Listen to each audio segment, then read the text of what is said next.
Hi friends, అందరికీ నమస్కారం. అంజలి కథలకి స్వాగతం.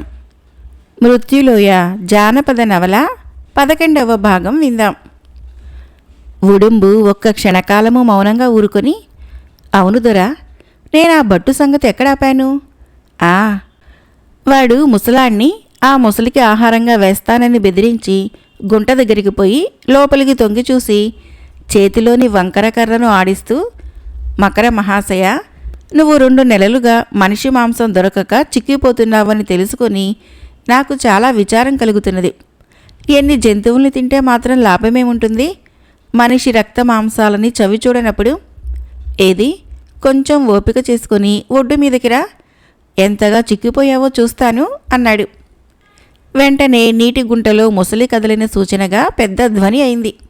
ఓ 1/2 నిమిషమైనా గడిచి గడవక ముందే ముసలి లోతైన గుంటలో నుంచి పైకి పాకి వచ్చి తలని గుంట అంచున పెట్టి చుట్టూ కలియ చూసి నేను దృష్టిలో పడగానే నిప్పుల్లా మెరుస్తున్న కళ్ళని నా మీద నిలిపి చూడసాగింది. రసాయన బట్టు చేతితో దాని తలను ఎంతో ప్రేమగా నిమురుతూ, వాడు నీకు ఆహారంగా పనికిరాడు.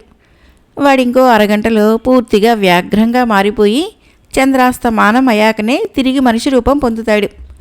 నా సేవకుడైన ముసలాడి బుద్ధి తక్కువతనం వలన ఇలా జరిగింది. రసాయనాలున్న పాత్రలో కుడి నుంచి 2వ దాంట్లో ఉన్న దాన్ని వాడికి ఇవ్వమంటే ముసలాడు వాడికి ఎడమ నుంచి 2వ దాంట్లో ఉన్న రసాయనాన్ని ఇచ్చాడు.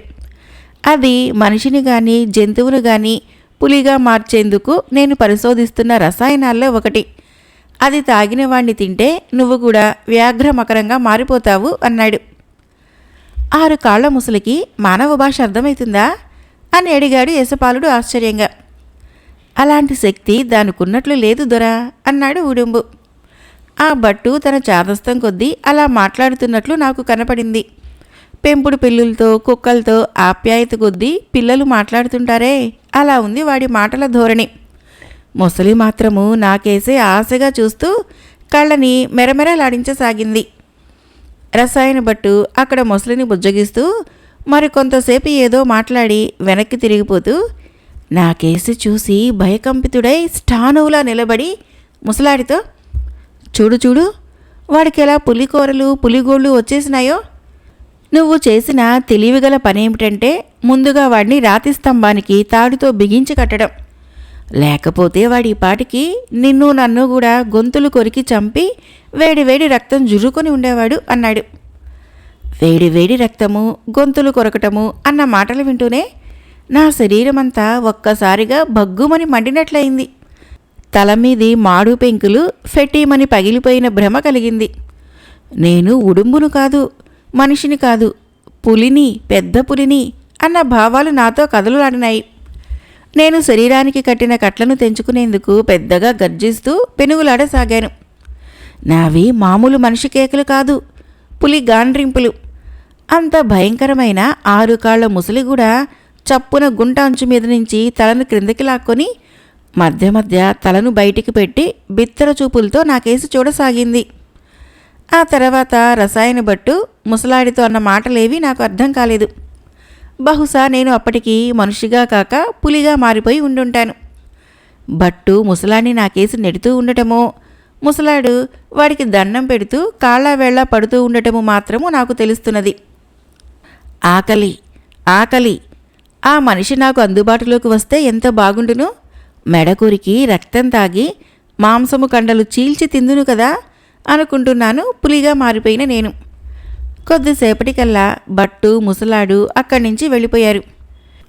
నేను కట్టు తెంచుకునేందుకు పెద్దగా అరుస్తూ బలమంతా ఉపయోగించి గింజుకోసాగాను.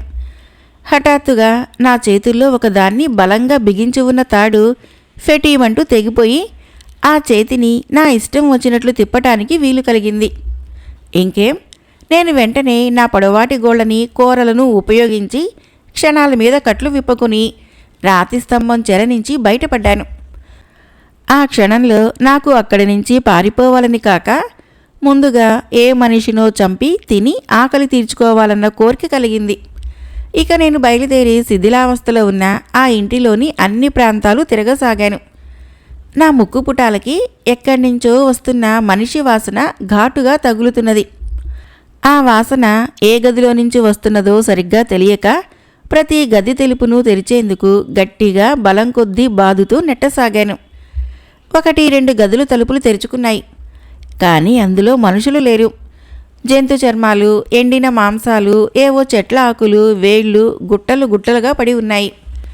నేను ఇక ఆకలి బాధకు తట్టుకోలేక ముక్కు పుటాలని పెద్దవి చేసి అన్ని వైపులకు తిరుగుతూ గట్టిగా గాలి పీల్చి మనిషి వాసన వస్తున్న గదిని గుర్తించగలిగాను. ఆ గది లోపల గడియ వేసి ఉన్నది. తలుపులను విరగ్గొట్టి లోపలికి చొరబడాలన్న నా ప్రయత్నము విఫలమైంది. ఆ పక్కనే రెక్కలు విరిగి ఉన్న కిటికీ ఒకటి కనిపించింది. దాంట్లో నుంచి లోపలికి తొంగి చూశాను. రసాయన భట్టు.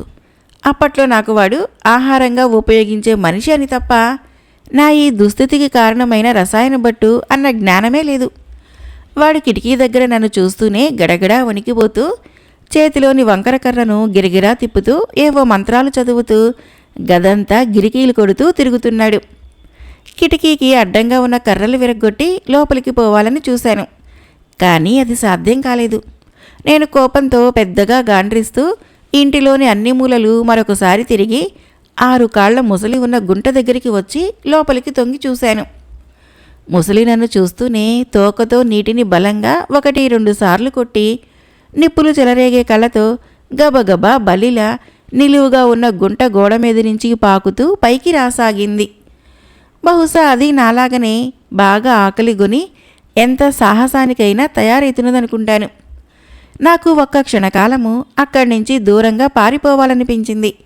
కానీ అంతలోనే మొండి ధైర్యం తెచ్చుకొని ముసలి అందుబాటులోకి రాగానే పులి పంజాలా మారి ఉన్న నా చేతితో దాని ముఖం మీద గట్టిగా కొట్టాను. ఆ దెబ్బ ముసలి కుడి కంటి మీద పడింది. దాని కన్ను చితికి రక్తం జివ్వుమంటూ బయటికి పిచ్చికారి చిమ్మినట్లు చిమ్మింది. ముసలి అంత ఎత్తు నుంచి దబీమంటూ అడుగున ఉన్న గుంట నీళ్లలోకి పడిపోయి నీళ్లలో తపీమంటూ అటు ఇటు కొట్టుకోసాగింది. ఓ త్రుటి కాలము నాకు గుంటలోకి దూకి మొసల్ని పట్టి తిందామా అన్నంత ఆవేశం కలిగింది. కానీ అంతలోనే ప్రమాదాన్ని శంకించి ఆవేశాన్ని అణుచుకొని అక్కడి నుంచి బయలుదేరి కొంత దూరం పోయేసరికి ఎదురుగా సోపానంలా ఉన్న మెట్లు, పైన మూసి ఉన్న పెద్ద తలుపు కనిపించాయి. నేను ముసలాడి మాటలు నమ్మి అరణ్యంలో నుంచి వాడి వెంట వచ్చి ఈ సోపానం లాంటి మెట్లు దిగే వాడికి వాడి యజమాని అయిన రసాయన భట్టుకు బందీనయ్యానన్న జ్ఞానము ఆ సమయంలో నాకంతగా లేదు. నేనప్పుడు నరవ్యాఘ్రాన్ని కదా. అయినా నాలో ఇంకా ఎక్కడో మానవునన్న జ్ఞానము కొంత మిగిలి ఉండాలి. లేకపోతే నేను సరాసరి మెట్లెక్కిపోయి తలుపులకు లోపల వేసి ఉన్న గడియను తీయగలిగేవాణ్ణి కాదు. నేను తలుపులు గడియను పక్కకు లాగి తలుపులను బార్లా తెరిచి బయటికి చూశాను. ఎదురుగా మహారణ్యం. పెద్ద చిన్న వృక్షాలతో గుబురు పొదలతో చీకటిమయంగా ఉన్నది. ఆ చీకటిని నిశ్శబ్దాన్ని భంగపరుస్తూ మబ్బుల చాటులో నుంచి మధ్య మధ్య తొంగి చూసే చంద్రుడు, అడవి పక్షుల క్రూరమృగాల అరుపులు నాలో భయంతో పాటు ఒక విధమైన తెగువతనాన్ని కూడా పుట్టించినాయి. ముందు ఆకలి తీర్చుకోవాలి అనుకున్నాను. ఆ ప్రయత్నంలో ఎంత సాహసం చేయటానికైనా సిద్ధంగా ఉన్నాను. రసాయన భట్టు శిథిల గృహం దాటి అరణ్యంలోకి ప్రవేశించి ఎక్కడైనా మనిషి గాని జంతువు గాని దొరుకుతుందేమో అని నిశ్శబ్దంగా పొదల చాటున చెట్ల క్రింది చీకట్లోనూ నడవసాగాను. బహుశా ఒక పావుగంట కాలము నేను ఆ విధంగా తిరిగి ఉంటాను. ఎక్కడా చంపి తినటానికి పనికి వచ్చే ప్రాణి కనిపించలేదు. నా ముక్కు రంధ్రాల్లో నుంచి ఇంకా రసాయన భట్టు వాడి నౌకరైన ముసలాడి వాసనలు పూర్తిగా పోలేదు. ఆహారము ఆ శిథిల గృహ ప్రాంతాన్నే ఉంది అనుకుంటూ వెనక్కి తిరిగి మళ్ళీ అక్కడికి వచ్చాను. ఆ గృహం చుట్టూ ఉన్న ఎత్తైన గోడ మీద రసాయన భట్టు ముసలాడు చెరొక కాగడా పట్టుకొని నిలబడి ఉన్నారు. ఆ గోడ 16-20 అడుగుల ఎత్తుంటుంది. అక్కడక్కడ రాళ్లు ఊడి కొంచెం శిథిలావస్థలో ఉంది. వాళ్లను చూడగానే నాలో ఆకలి చుర్రుమన్నది. నేను గోడరాళ్లలో పట్టు దొరికిన చోట కాళ్లతో చేతులతో గట్టిగా బిగించి పట్టుకొని పైకి పోయే ప్రయత్నం ప్రారంభించాను. నన్ను చూసి ముసలాడు గడగడలాడిపోతున్నాడన్న సూచనగా వాడి చేతిలో వెలుగుతున్న కాగడ ఊగిపోసాగింది. రసాయన భట్టు వాడికి ధైర్యం చెబుతూ, ఒరేయ్ ముసలాయ్, కొంచెం ధైర్యం తెచ్చుకో, లేకపోతే ప్రాణభయంతో గుండె ఆగి చస్తావు. చంద్రాస్తమానం వరకు మనం వీడిని మన దృష్టి నుంచి తప్పుకుపోకుండా ఆపగలిగామో ఆ తర్వాత వీడు మనిషి అవుతాడు. అప్పుడు వీడిని పట్టుకోవడము తేలిక. నేను తయారు చేసిన సహస్ర కషాయ రసాయనం శక్తి ఎలాంటిదో వీడిని బాగా పరీక్షిస్తే గానీ తెలియదు అంటున్నాడు. నేను పులిలా అరుస్తూ గోడపైకెక్కే ప్రయత్నంలో 4-5 సార్లు రాతి పట్టు తప్పి క్రింద పడ్డాను. ఇక ఆ ప్రయత్నం మాని అడవిలోకి పోదామని నేను వెనుదిరిగినప్పుడల్లా రసాయన బట్టు ముసలాడు పెద్దగా కేకలు పెడుతూ వెలుగుతున్న కాగడాల్ని నాకేసి ఊపుతూ నన్ను రెచ్చగొట్టసాగారు. నేను ఆ శిథిలావస్థలో ఉన్న గోడ ఎక్కి ఆ మనుషుల మాంసం తినలేనని రూఢి చేసుకుని తిరిగి అరణ్యంలోకి ప్రవేశించాను. ఈసారి కొంత దూరం నడిచేసరికి దూరాన ఒక మేక గుక్కపట్టి అరుస్తూ ఉండటం నా చెవులో పడింది. మనిషి మాంసం కాకపోతే జంతు మాంసం, ఏదైతేనే ఆకలి చల్లార్చుకునేందుకు అనుకుంటూ నేను ఆ శబ్దం వస్తున్న వైపుకు బయలుదేరాను. ఒకచోట నేల మీద కొయ్య బోను ఒకటి కనపడింది. బోను తలుపు ఒకటి తెరిచి ఉన్నది. లోపల కట్టివేయబడిన మేక ప్రాణభీతితో అరుస్తూ ఉన్నది. ఇలాంటి బోనుల్ని మా జాతి వాళ్ళు పశువులనెత్తుకుపోయే పులుల్ని పట్టి చంపేందుకు ఉపయోగిస్తుంటారు. మేకను తినేందుకు బోనులోకి ప్రవేశించిన పులి మేకను పంజాతో కొట్టి చంపే సమయంలో పైకెత్తబడి ఉన్న బోను తలుపు దబీమంటూ మూసుకుపోతుంది. యశపాలుడు ఉడుంబు మాటలు కడ్డొచ్చి, ఉడుంబు, నువ్వా సమయంలో సగం పులివైనా నీ మీద ఏ క్రూరమృగమో వచ్చి పడుతుందన్న భయం కలగలేదా? ఆ బోనులో ఉన్న మేక కోసము నీలాగే ఏదైనా పులి కూడా అక్కడికి వచ్చి ఉండవచ్చునే అన్నాడు. ఉడుంబు ఆశ్చర్యంతో తబ్బిబ్బైపోతూ వంగి యశపాలుడి కాళ్ళంటి దండం పెట్టి, దొరా, మీలో మానవాతీత శక్తులేవో ఉన్నాయి. నేను పడ్డ సంకటావస్థను ముందే ఊహించి చెప్పేశారు. మీ వంటి శక్తివంతుల సాయంతో నేను ఆ రసాయన బట్టును హతం చేసి తీరుతాను. తర్వాత ఏదో ఒక విధంగా నా ప్రాణాన్ని అంటూ ఇంకేదో చెప్పబోయాడు. యశపాల జయకేతులు ఆదరపూర్వకంగా ఉడుంబు భుజం తట్టారు. యశపాలుడు అతడికి ధైర్యం చెబుతూ, పైనున్న లోకం నుంచి ఈ మృత్యులోయలోకి మేము వచ్చిపడిన తర్వాత చాలా ప్రమాదాలను ఎదుర్కొని మమ్మల్ని మేము రక్షించుకోవటమే కాక అమాయకులు బలహీనులు అయిన చాలామందిని రక్షించాము. నీ శత్రువైన ఆ రసాయన బట్టును చంపటమే కాదు, నీకు చంద్రోదయంతో పాటే వచ్చే పులి రూపాన్నించి విముక్తి కూడా కలిగించే ప్రయత్నం చేస్తాము అన్నాడు. నేను బతుకున్నంతకాలము మీకు సేవ చేస్తాను దొరా అంటూ ఉడుంబు కళ్ళనీళ్లు తుడుచుకొని, నేను చెబుతున్నది అదే. నేను పులి బోనులోకి ప్రవేశించి మేకను చంపి తిందామనుకుంటూ బోను దగ్గరకు బయలుదేరాను. ఆ బోను ఒక పెద్ద చెట్టు క్రింద అమర్చబడి ఉన్నది. దాని చుట్టూ ఎత్తైన ముళ్ళ పొదలున్నాయి. నేను బోనును సమీపించబోతున్నంతలో అక్కడికి దగ్గరలోనే ఉన్న ముళ్ళ పొదల వెనకరించి కోపంతో పులి గాండ్రించడం వినపడింది. అంటే నాలాగే ఆకలిగొన్న పులి ఒకటి ఆ బోనులో ఉన్న మేక కోసం వచ్చి ఆ చుట్టుపక్కల తచ్చాడుతున్నదన్నమాట. నా ఆహారం అనుకున్న దానికోసము మరొక క్రూర మృగం కూడా ప్రయత్నిస్తున్నదని తెలియగానే నాకు ఎక్కడ లేని కోపం వచ్చేసింది. నేను గట్టిగా రొమ్ము చరుస్తూ గొంతెత్తి పెద్దగా అరిచాను. ఆ అరుపు మనిషికేక పులి గాండ్రింపు కలిసి ఒకేసారి ధ్వనించినట్లుగా ఉన్నది.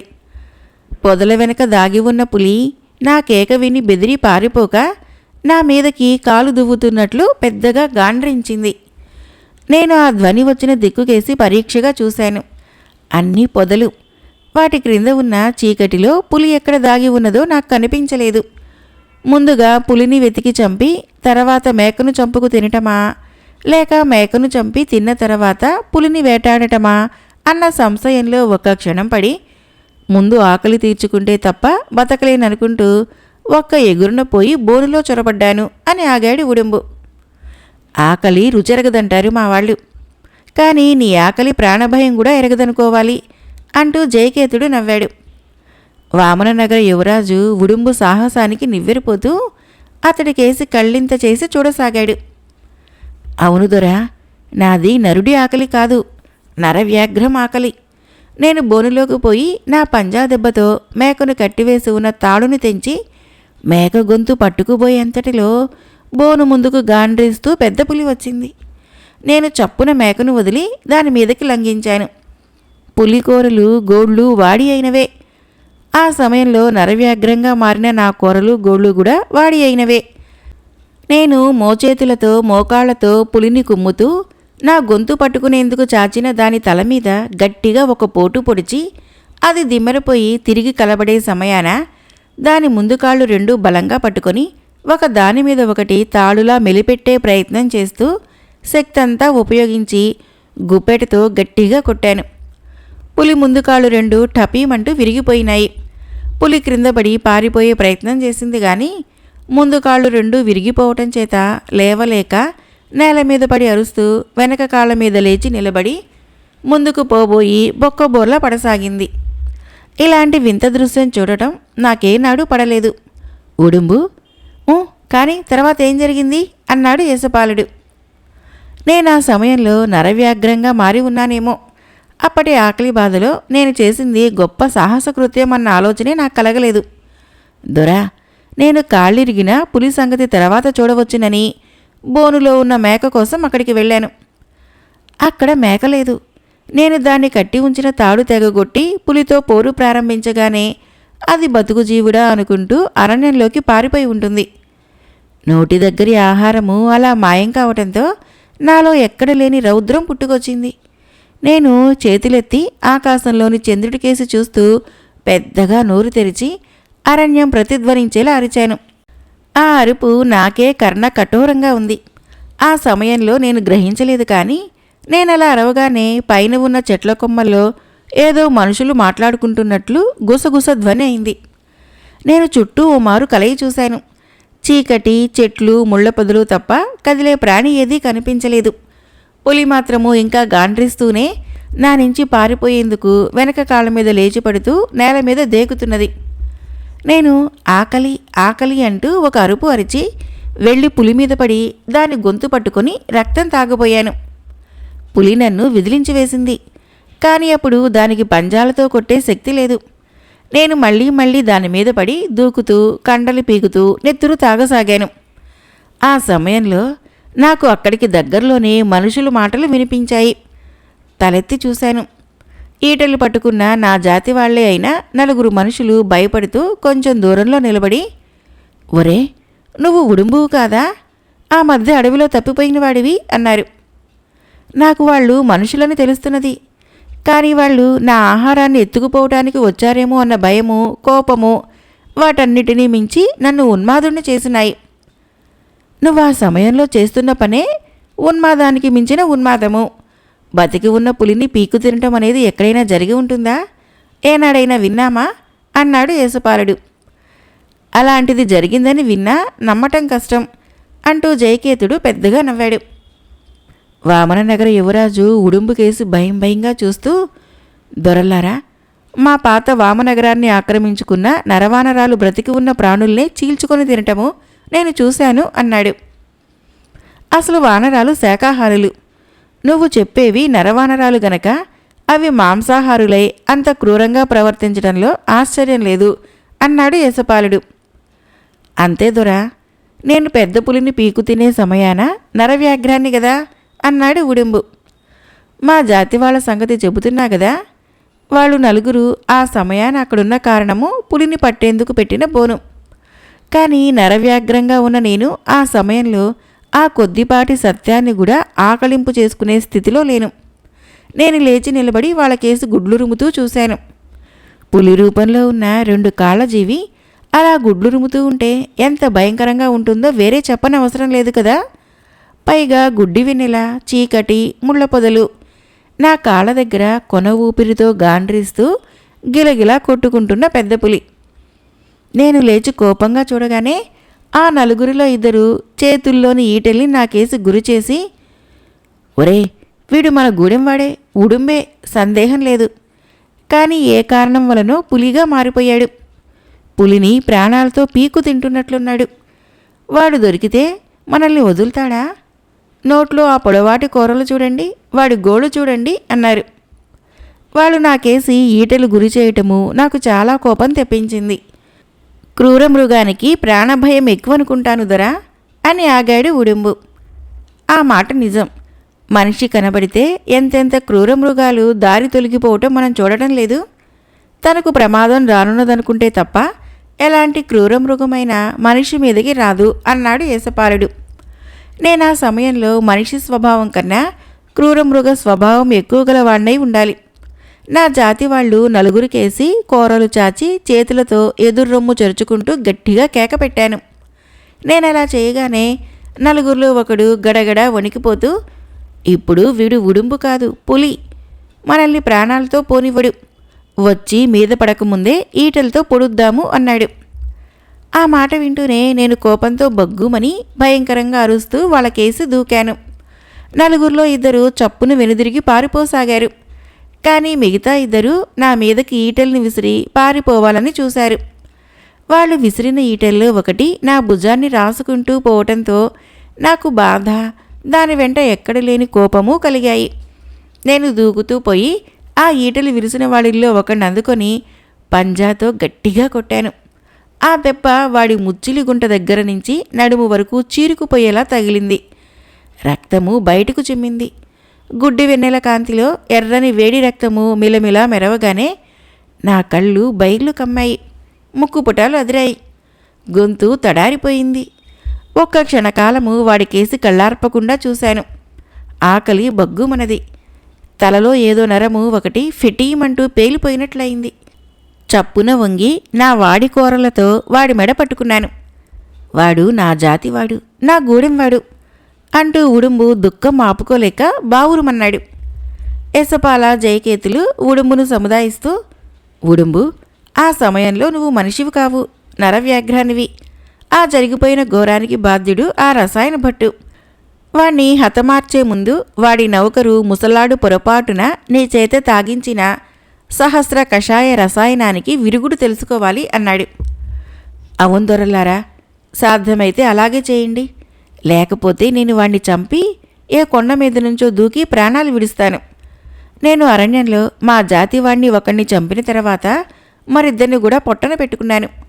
ఈ కళ నరమాంసభక్షకుడుగా బతకటము నీచమని మా జాతి వాళ్ళని అప్పుడప్పుడు హింస పెట్టే ఇక్కడి నరవానరాల్ని కొన్నింటిని చంపి చచ్చిపోదామని ఇక్కడికి వచ్చాను. అదృష్టం కొద్దీ మీరు తటస్థించారు అన్నాడు ఉడుంబు కళ్ళనీళ్లు తుడుచుకుంటూ. యశపాలుడు అతన్ని దుఃఖించవద్దని చెప్పి శాంతపరిచి జయకేతుడితో, జయ, ఆ రసాయన బట్టు పెంచి పోషిస్తున్న 6 కాళ్ల ముసలి సంగతి విన్నావు కదా? ఆ బట్టు మనలాగే పైనుంచి ఈ మృత్యులోయలో పడ్డవాడని ఉడుంబు మాటల ద్వారా తెలుస్తున్నది. వాడు తిరిగి మన ప్రపంచం చేరేందుకే ఆ ముసలిని తయారు చేస్తున్నాడు. అది నిటారుగా ఉన్న రాతి ప్రదేశాన్ని బల్లిలా పాకిపోగలదు. నువ్వు విన్న వివరాలే మరొకసారి ఎందుకు చెబుతున్నావో అర్థమవుతున్నదా అని అడిగాడు. ఓ, అర్థం కాకేం? ఆ రసాయన బట్టుని సజీవుడిగా పట్టుకోవాలి, 6 కాళ్ల ముసలిని ప్రాణాలతో చేజిక్కించుకోవాలి. తర్వాత దాని సాయంతో ఈ మృత్యులోయను చుట్టూ ఉన్న నిటారు కొండల్ని ఎక్కి ఆ పైన యశపాలుడు జయకేతుడు మాటల ధోరణికి అడ్డొస్తూ, భేష్ జయ, నువ్వంతా గ్రహించావు, బాగుంది అని వామననగర యువరాజుతో, యువరాజా, మా చేతనైన సాయం చేశాం. ఇక సుఖంగా మీ వామజాతి వాళ్ళంతా ఇక్కడ నివసించవచ్చు. మేమిద్దరము ఈ ఉడుంబుని వెంటబెట్టుకుని ఆ రసాయన బట్టు దర్శనానికి పోతున్నాము, సెలవు అన్నాడు. వామననగర యువరాజు కృతజ్ఞతాపూర్వకంగా తలవంచి నమస్కరించి, దొరల్లారా, మా జాతి వాళ్ళని దుష్ట నరవానరాల నుంచి కాపాడారు. ఇప్పుడు మీకు సాయంగా నేను కొద్ది అనుచరులతో మీ వెంట వస్తాను అన్నాడు. యశపాలుడు వామననగర యువరాజు మంచితనాన్ని నిజాయితీని మెచ్చుకొని, యువరాజా, మేమెంతో రహస్యంగా పోయి ఆ రసాయన బట్టును పట్టుకోవలసి ఉంటుంది. అతన్ని గురించి రహస్యం ఏమాత్రమూ మాకు తెలిసినట్టు అనుమానం కలిగినా వాడు శిథిల గృహాన్ని వదిలి 6 కాళ్ల ముసలితో కూడా ఎక్కడికైనా పారిపోతాడు. మా పని విజయవంతంగా ముగియగానే మరొకసారి వచ్చి మిమ్మల్ని కలుసుకుంటాము అన్నాడు. వామననగర యువరాజు పరిస్థితిని గ్రహించి ఆ తర్వాత యశపాల జయకేతుల ప్రయాణానికి అడ్డు చెప్పలేదు. యశపాల జయకేతులు యువరాజు వద్ద సెలవు తీసుకుని ఉడుంబుని వెంటపెట్టుకుని బయలుదేరి మిట్ట మధ్యాహ్నం వేళకు అరణ్యంలోని ఒక కొలను దగ్గరకు చేరారు. ముగ్గురు మార్గాయాసానికి ఆకలి తోడుకాగా సొమ్ము సిల్లిపోయి కొలను ఒడ్డునే ఉన్న ఒక చెట్టు నీడన కూర్చున్నారు. ఉడుంబు మాత్రము చెట్లకేసి కాక ఆ చుట్టుపక్కల ఉన్న ముళ్ల పొదలకేసి కళ్ళింతలు చేసుకుని చూడసాగాడు. ఏం ఉడుంబు, రసాయన బట్టు ఏ పొదచాటు నుంచో బయటికి వస్తాడని భయపడుతున్నావా అని అడిగాడు యశపాలుడు నవ్వుతూ. రసాయన భట్టు పేరు వింటూనే ఉడుంబు ఉలిక్కిపడి అంతలోనే సర్దుకొని, దొరా, మీరు నా వెంట ఉండగా ఇక ఆ రసాయన భట్టును గురించి భయం నాకేమీ లేదు. పొదల చాటున ఏవైనా కుందేళ్లు లేళ్లలాంటివి ఉంటాయేమోనని చూస్తున్నాను. ఆకలితో కడుపు దహించుకుపోతున్నది అన్నాడు. మా ఇద్దరి స్థితి అలాగే ఉన్నది. మేము పోయి పళ్ళు ఫలాలు కోసుకుని వస్తాం. నువ్వు మాత్రము ఈ ప్రాంతాల నుంచి మరీ దూరం పోక ఏదైనా జంతువు దొరికితే పట్టి తీసుకునిరా. లేకపోతే ఆ పళ్ళు ఫలాలతోనే పొట్ట నింపుకుందాము. ఆకలి తీర్చుకునేందుకు అవి చాలు అన్నాడు యశపాలుడు. ఉడుంబు చేతితో ఈట తీసుకుని లేచి నిలబడి, దొరా, ఇప్పుడు నాకు ముఖ్యంగా రానున్న ప్రమాదము ఆ రసాయన భట్టు నుంచి కాదు, మా జాతి వాళ్ళ నుంచే. నేను నరవ్యాఘ్రంగా ఉన్నప్పుడు మా జాతి వాళ్ళని 3-4 చంపి తిన్నాను కదా అన్నాడు వణుకుతున్న గొంతుతో. మీ వాళ్లకు నీకు పట్టిన దురవస్థ సంగతి తెలీదు. నువ్వు జిహ్వ చాపల్యం కొద్దీ ఏవేవో మంత్రతంత్రాలు నేర్చి నరవ్యాఘ్రంగా మారి మనుషుల్ని తింటున్నావని వాళ్ళు అపోహపడి ఉంటారు. మనం ఆ రసాయన భట్టు అంతు చూసిన తర్వాత మీ జాతి వాళ్ళ దగ్గరికి వెళ్ళి జరిగిన సంగతి చెబుదాము. వాళ్ళు నిజం తెలుసుకున్న తర్వాత నీకు హాని కలిగించే ప్రయత్నాలు చేయరు అన్నాడు యశపాలుడు. శ్రీ దాసరి సుబ్రహ్మణ్యం గారు రచించిన మృత్యులోయ జానపద నవల 11వ భాగం సమాప్తం. ఫ్రెండ్స్, ఈ కథ నచ్చినట్లయితే మన ఛానల్ని తప్పకుండా సబ్స్క్రైబ్ చేయండి, లైక్ చేయండి, షేర్ చేయండి, కామెంట్ చేయండి. Thank you.